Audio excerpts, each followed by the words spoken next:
या प्रकरणाशी आपला दुरान्वयही संबंध नाही, अशी प्रतिक्रिया राज्याचे उपमुख्यमंत्री अजित पवारांनी दिली आहे. तर आज संध्याकाळी कसपटे कुटुंबियांना भेटणार असल्याचंही दादांनी सांगितलंय. कारण नसताना माझ्या नावाची बदनामी करून मला त्याच्यात टार्गेट करतात. माझा दुरान्वय पण संबंध नाही. आणि ह्यामध्ये मी काल पण जाहीरपणे बोललो. मी पहिल्या दिवसापासून आमचे चोबे म्हणून सीपी आहेत. मी पुण्याच्याही सीपीला सांगितलं आणि पिंपरी चिंचवडच्याही. दोघं अटक नव्हते. त्यांनी 3 टीम सोडलेल्या होत्या.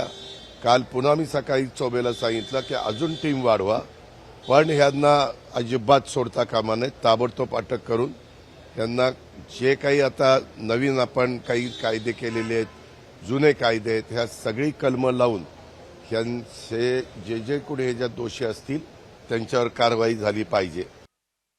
मी काल ज्या मुलीच्या दुःखद घटना घडलेली आहे तिच्या वडिलांशी पण बोललो.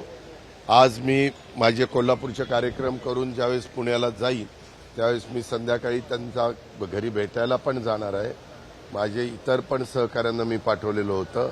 त्यांनी जरा जरी त्या मुलीनं कधी मला सांगितलं असतं किंवा दादा इथं मला असा असा त्रास होतो, तर ताबडतोब आपण पुढच्या ज्या काही ॲक्शन घ्यायच्या त्या घेतल्या असत्या.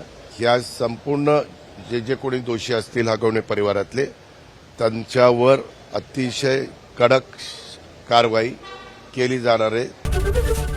एबीपी माझा, उघडा डोळे बघा नीट.